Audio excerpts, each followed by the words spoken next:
रावण भले ही एक राक्षस कुल का राजा था, लेकिन उसके जैसा दुनिया में दूसरा कोई व्यक्ति नहीं। लंकाधिपति दशानन महाराज रावण अत्यंत ही बलशाली, महापराक्रमी योद्धा, परम शिव भक्त, वेदों का ज्ञाता और महापंडित था। इसलिए जब रावण मृत्युशैया पर पड़ा होता है, तब भगवान राम अपने भाई लक्ष्मण को रावण से राजनीति और शक्ति का ज्ञान प्राप्त करने को कहते। क्यों राम ने लक्ष्मण को रावण से शिक्षा लेने को कहा? क्योंकि राम भी जानते थे कि रावण इस संसार के नीति, राजनीति और शक्ति के महान पंडित थे। इसलिए राम ने लक्ष्मण से कहा कि तुम रावण के पास जाओ को उससे जीवन से जुड़ी ऐसी शिक्षाएं प्राप्त करो जो तुम्हें और कोई नहीं दे सकता है। भगवान राम की बात सुनकर लक्ष्मण मृत्युशैया पर पड़े रावण के सिर के पास जाकर खड़े हो गए।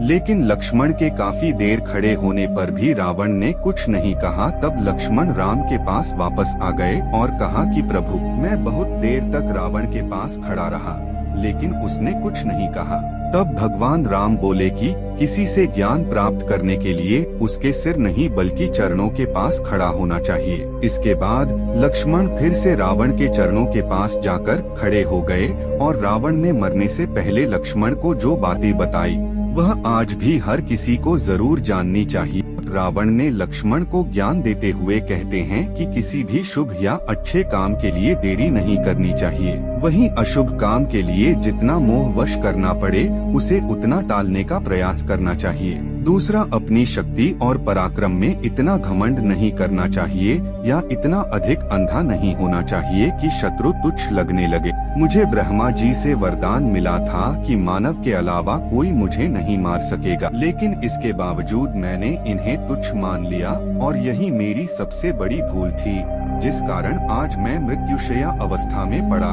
रावण का तीसरा उपदेश था कि अपने शत्रु और मित्र के बीच पहचान करने की समझ होनी चाहिए। कई बार हम शत्रु को अपना मित्र समझ लेते हैं, जो कि बाद में हमारे शत्रु साबित होते हैं। वहीं जिसे हम शत्रु समझकर पराया कर देते हैं, वही हमारे असली मित्र होते हैं। रावण ने लक्ष्मण को ज्ञान देते हुए कहा कि अपने जीवन के गूढ़ रहस्यों के बारे में किसी को भी नहीं बताना चाहिए, फिर चाहे वह आपका कितना भी सगा क्यों न हो, क्योंकि विभीषण जब लंका में था तब वह मेरा शुभेच्छु था और जब वह राम की शरण में गया तो मेरे ही विनाश का कारण बन गया। रावण का आखिरी उपदेश था कि किसी भी पराई स्त्री पर बुरी नजर नहीं रखनी चाहिए, क्योंकि जो व्यक्ति पराई स्त्री पर बुरी नजर रखता है वह नष्ट हो जाता है। दोस्तों, अगर आपको यह वीडियो पसंद आया तो वीडियो को लाइक जरूर कर दीजिए। दोस्तों, तो ये थी रावण की ज्ञान की बातें।